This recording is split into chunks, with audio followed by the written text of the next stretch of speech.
सत श्री अकाल। दो टूक सीधी बात प्रोग्राम लेकर एक बार मैं फिर आपकी खिदमत में हाजिर हूँ।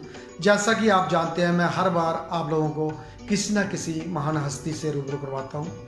आज हमारे साथ बेहद ही खास मेहमान हमारे साथ हैं।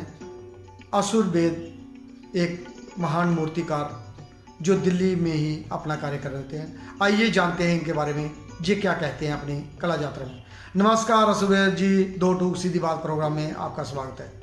आप सभी कलाकारों को और कला रसिकों को सबको मेरा प्रणाम। असुर वेद जी, सबसे पहले ये बताइए कि आपका जन्म कहाँ हुआ और उस वक्त आपके पारिवारिक जो माहौल था कला के प्रति वो कैसा था, और आपने किस मोड़ में आके अपनी कला को चुना। मेरा जन्म दिल्ली में हुआ, नरेला में। एक गांव है नरेला, और अब तो खैर बड़ा एक सब सिटी बन गया है वो। लेकिन मेरे घर का एटमॉस्फेयर कला के प्रति बहुत ज़्यादा अच्छा नहीं कह सकते, लेकिन नॉलेज थी उनको। और मेरे पिता एक अध्यापक थे, इसलिए उनके कला के बारे में थोड़ा एक जानकारी थी। उन्हीं के मार्गदर्शन में मैंने कला के क्षेत्र में कदम रखा और अपनी कला यात्रा को आगे जारी रखा।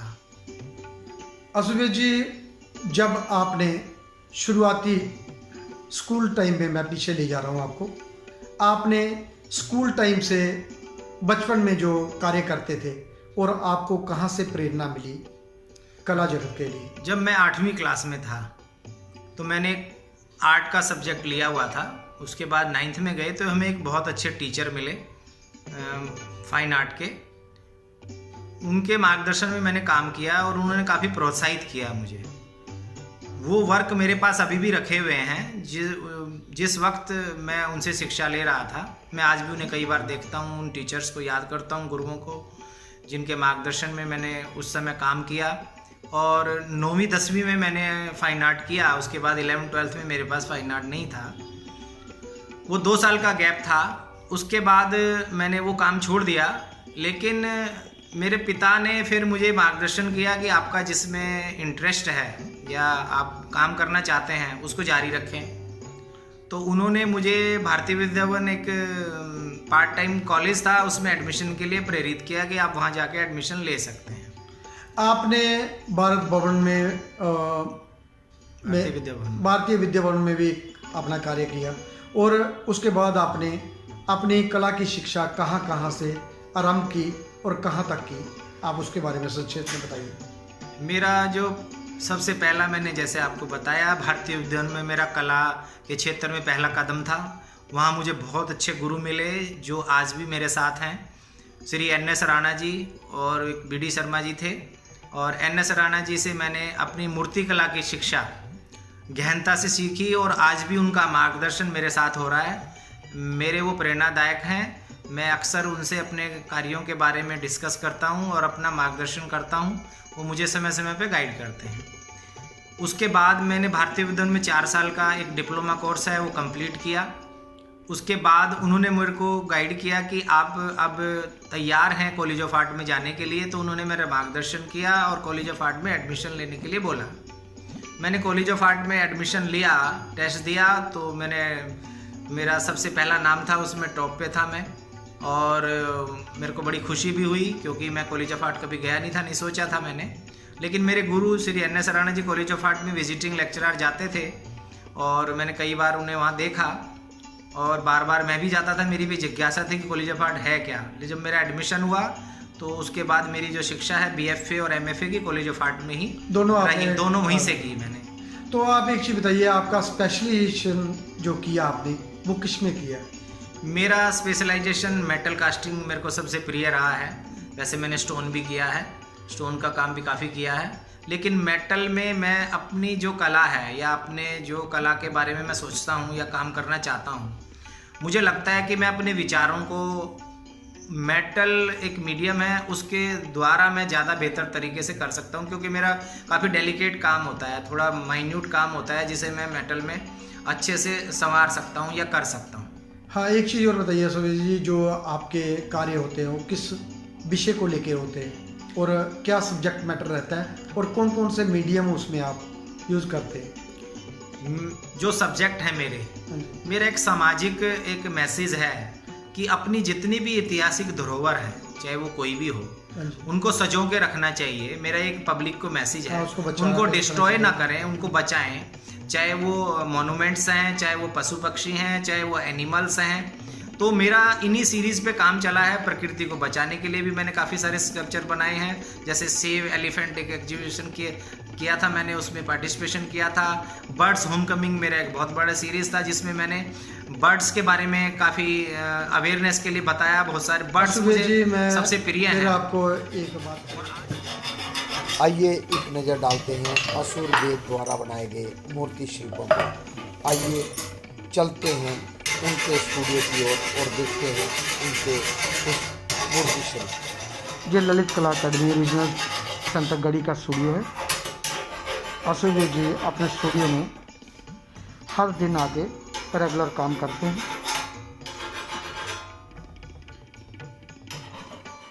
दिल्ली में पले बड़े असुरवेद जी ने दिल्ली को ही अपना कर्म भूमि चुना और आज ललित कला अकादमी रीजनल सेंटर गढ़ी स्टूडियो में अपना रेगुलर कार्य कर रहे हैं। असुरवेद जी ज़्यादातर धातु शिल्प में अपना कार्य करते हैं और अपनी प्रेरणा का स्रोत जी अपने गुरु विमान बिहारी दास जी और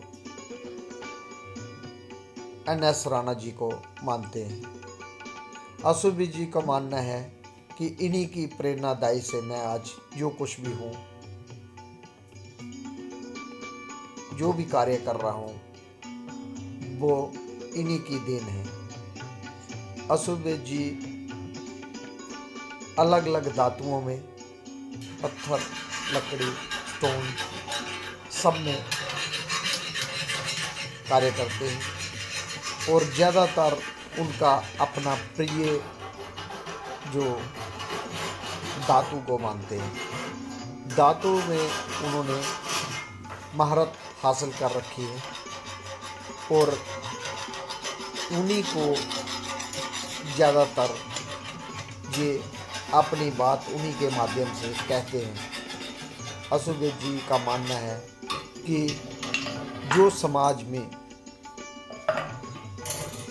बात पहुंचानी हो वो अपने मूर्ति शिल्पों द्वारा पहुंचाने का प्रयास करते हैं और लगातार अपना कार्य करते हैं। एक मिनट में आपकी जो टेक्निक है और मीडियम है, हाँ जी, आप कौन कौन से यूज करते हैं?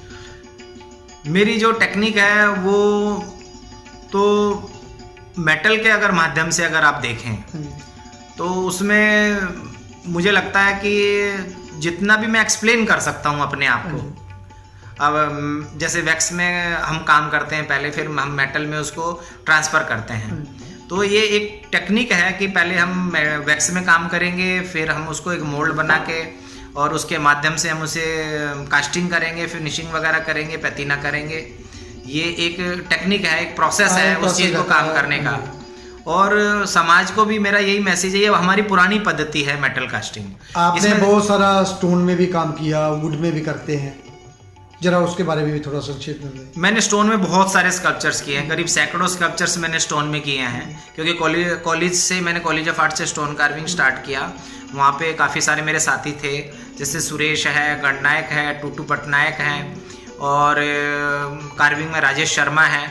मैंने अपने सीनियर से काफ़ी कार्विंग सीखी है। मैंने विमान दास जी मेरे गुरु रहे हैं। सभी स्टोन कार्विंग में सबसे पहले मुझे विमान दास जी ने गाइड किया और उन्होंने मुझे काम सिखाया, और मेटल कास्टिंग में भी उन्होंने उस समय गाइड किया मुझे विमान दास जी ने। तो उनका भी मार्गदर्शन मेरे साथ में काफ़ी रहा है। SS वोरा जी भी थे, रमेश बेस जी भी थे, तो रहा है। और आज बहुत अच्छा समय है ये कि आज गोरैया दिवस है। और मुझे बड़ी खुशी है कि आज के दिन मैं क्रिएटिव विजन के माध्यम से अपने विचार सबके साथ शेयर कर रहा हूँ। और मुझे बड़ी खुशी है इस बात की कि गौरैया एक हमारी शहरीकरण में ख़त्म होते हुए एक पक्षी है, छोटा सा चिड़िया है, जिसकी आवाज़ से हम उठते थे सुबह, जिसकी आवाज़ से हम उठते थे सुबह, और उसकी आवाज़ हमें बहुत ज़्यादा खुशी प्रदान करती है। तो वो कम होती जा रही है, लेकिन अब एक अवेयरनेस है सबके लिए। गौरैया दिवस पे मेरा एक मैसेज है कि ऐसे एनवायरनमेंट क्रिएट करें अपने पार्कों में, अपने घर के एनवायरनमेंट में, ताकि वो वहाँ उसके आंगन में आके खेल सके, फुदक सके, हमारे साथ एक इंटरेक्शन कर सके।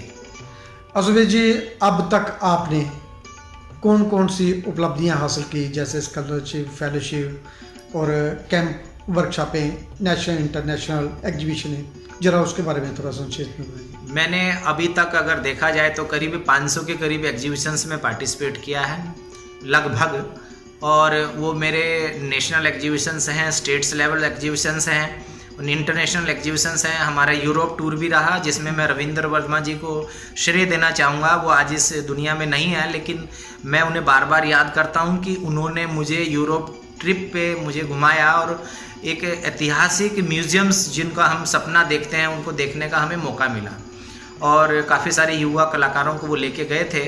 और मैं भी एक उसका हिस्सा था। और जहाँ तक उपलब्धियों की बात है, मुझे फेलोशिप मिली है कल्चर मिनिस्ट्री की, और मुझे स्टेट लेवल अवार्ड मिले हैं आईफेक्स के, दिल्ली गवर्नमेंट के एजुकेशन डिपार्टमेंट से, और मैं टीचर हूँ एजुकेशन डिपार्टमेंट में। मैं अपने स्टूडेंट्स को भी यही एक मैसेज देता हूँ कि अपने काम को आगे जारी रखें और फ्री होके काम करें, और मैं उनको काफ़ी हेल्प करने की कोशिश करता हूँ ताकि वो इस फील्ड में आगे अपना कैरियर बना सकें।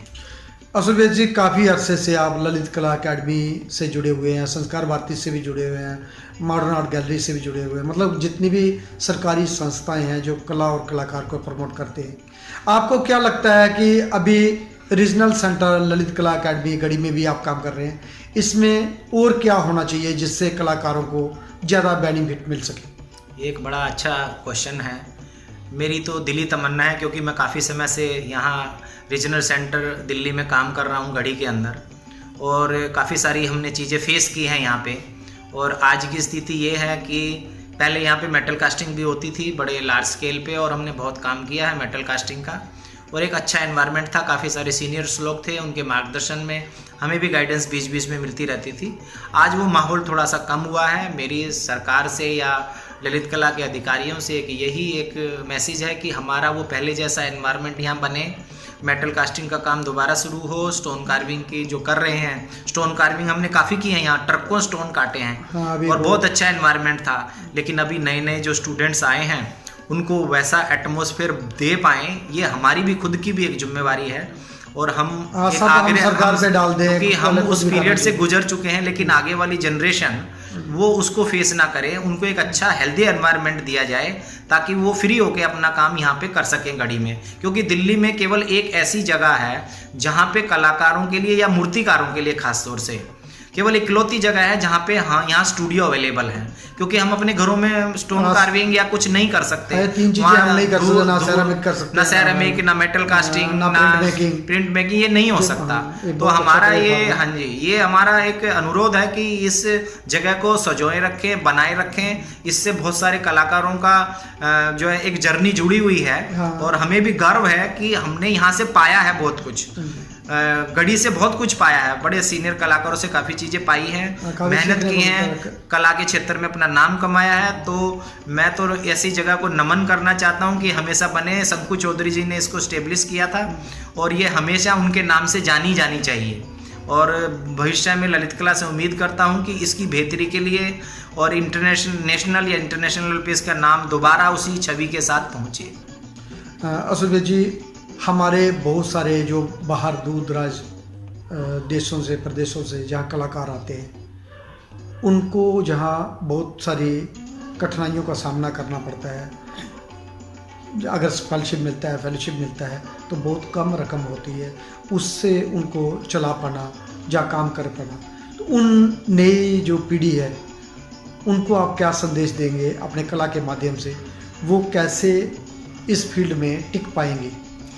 जैसे कि देखा जाए, चाहे वो पेंटर है या स्कल्प्टर है या कोई ग्राफिक आर्टिस्ट है, अगर उनको स्कॉलरशिप फेलोशिप है, मेरा अनुरोध है कि आज के टाइम में समय बड़ा बदल गया है और महंगाई भी बढ़ चुकी है, तो जो मटेरियल है हमारा कला आर्ट का जो आता है वो काफ़ी महंगा हो चुका है। तो मेरा यही निवेदन है कि उस स्कॉलरशिप की अमाउंट को थोड़ा बढ़ाना चाहिए और इन नए आने वाले कलाकारों को इस समय जैसे ही ये कदम रखते हैं कॉलेज ख़त्म करने के बाद बाहर के फील्ड में, तो इनको ये एक बैकअप चाहिए ताकि ये अपने पैरों पे खड़े हो सकें और अपनी जर्नी को कला में आगे बढ़ा सकें। तो मेरा निवेदन है कि इनको वो राशि ज़रूर बढ़नी चाहिए। मेरा ये अधिकारियों से ललित कला के या जो भी है उनसे अनुरोध है कि उसको बढ़ाया जाए, ताकि ये, क्योंकि और तो कोई बैकअप नहीं होता उस एज में, फाइनेंशियल बैकअप नहीं होता, जबकि आर्ट में बिन पैसे के तो मटेरियल नहीं आ सकता। अभी बहुत तो उसको कंप्रोमाइज़ करना पड़ता है, कंप्रोमाइज़ करना पड़ता है। लेकिन कभी आर्टिस्ट हताश तो नहीं होता है, वो फिर दूसरी चीज़ें तलाशना लग जाता है। तो उसकी मन की जो इच्छाएं है, मान लिया उसको मन करता है कि मैं स्टोन में, बहुत बड़ा स्टोन में काम करूँ या किसी और चीज़ में काम करूँ, तो वो पैसे की वहाँ पे एक चीज़ आ जाती है, तो वो दुविधा उसके मन में रहती है। तो थोड़ा पैसा बढ़ जाएगा, प्रोत्साहन मिलेगा, तो वो अपने एक फ्रीडम के साथ में आगे काम कर सकता है। असुबेद जी, एक चीज़ और बताओ, रीजनल सेंटर ललित कला अकेडमी गढ़ी में आप काफ़ी अरसे से काम कर रहे हैं, मैं भी यहीं पे काम करता हूँ। आप भली भांति जानते हैं कि जहाँ किन किन चीज़ों की कमी है उसमें सुधार होना चाहिए, लेकिन जो दूर दराज इलाके से लोग सोच के आते हैं, जो युवा पीढ़ी हमारी आती है, उसको कैसे टिक कर काम करना चाहिए और किस लेवल तक उनको आगे आने की ज़रूरत है, ताकि इस जगह को भी हम बचा पाएँ, अपने आप को भी बचा पाएँ, और कला की जो अभी स्थिति है वो मार्केट बहुत डाउन चल रही है और उसको भी हम एक साथ चला पाएँ। इसमें आपके क्या विचार हैं? मेरा यही एक निवेदन है आने वाले जो भी युवा हैं यहाँ काम करने के लिए, क्योंकि ये दिल्ली में एक ही जगह है जिसे काम करना है, वो यहाँ दौड़ के आता है और इसका सिर्फ भारत में नहीं विश्व में बहुत बड़ा नाम है। ललित कला एशिया में नंबर 1 है। एशिया में इतना बड़ा प्लेस नहीं है कहीं पे भी जहाँ पे 200-250 कलाकार एक साथ काम करते हैं, और इसकी बहुत बड़ी हिस्ट्री है। तो आने वाले कलाकार इसके प्रति उत्साहित रहते हैं कि हमें गढ़ी में एडमिशन मिल जाए। तो यहाँ एक फ्रीडम है, एडमिशन भी बड़े ठीक तरीके से जो अधिकारी हैं वो दे रहे हैं और उनको काम करने की जगह मिल रही है। तो मेरा यही निवेदन है कि वो जो भी कलाकार यहाँ आए, ललित कला की गरिमा को बनाए रखे, यहाँ की जगह को मैक्सिमम काम यहाँ पे आके वो करे। ये नहीं है कि एडमिशन ले लिया और इधर टाइम पास करके और चले गए। तो अक्सर हमने ऐसा देखा है कि अगर 50 आर्टिस्ट आए हैं तो उसमें से 15 आर्टिस्ट ही सीरियस यहाँ पे काम कर पाते हैं, 35 आर्टिस्ट नहीं कर पाते हैं। तो मेरा उन 35 से भी निवेदन है कि जो उनका समय है उसको ठीक से यूटिलाइज़ करें। अब जो उन्होंने कला को एक अपना माध्यम बनाया अपने विचारों को अभिव्यक्त करने का, उसकी गरिमा को बनाए रखें और ज़्यादा से ज़्यादा काम करें, जिससे उनका भी नाम हो और इस संस्था का भी नाम हो जहाँ वो काम कर रहे हैं। असुबेद जी, एक आखिरी सवाल, आप जो दूर दराज हमारे कलाकार भाई बैठे हैं, जो हमें इस वक्त देख रहे हैं या सुन रहे हैं, उनको क्या अपने संदेश देना चाहेंगे अपने कला के माध्यम से? मेरा तो एक ही संदेश है कि कला और कलाकार दोनों को सम्मान मिलना चाहिए। नेशनल और इंटरनेशनल पे हमें ऐसे कार्य करने चाहिए कला की बेहतरी के लिए जो हम सक्षम हैं। जैसे अगर मैं किसी कार्य के लिए सक्षम हूँ तो मुझे उसमें बढ़ चढ़ के हिस्सा भी लेना चाहिए, ताकि आगे वाली जनरेशन भी उससे कुछ सीख पाए और कर पाए। असुबेद जी, एक सवाल और, आप जॉब भी करते हैं, आप बहुत सारे क्यूरेट शो भी करते हैं, कैंप करते हैं, वर्कशॉपें करते हैं, ये कैसे मैनेज कर पाते हैं? आप सब एग्जीबिशनों में भी देखता हूँ आप जाते हैं, इन सबको कैसे आप पिरो के रखते हैं माला में? ये मैंने अपने गुरुओं से सीखा है कि अगर कोई भी आप काम करें उसको मन से करें, तो ये मेरा कला के प्रति समर्पण है।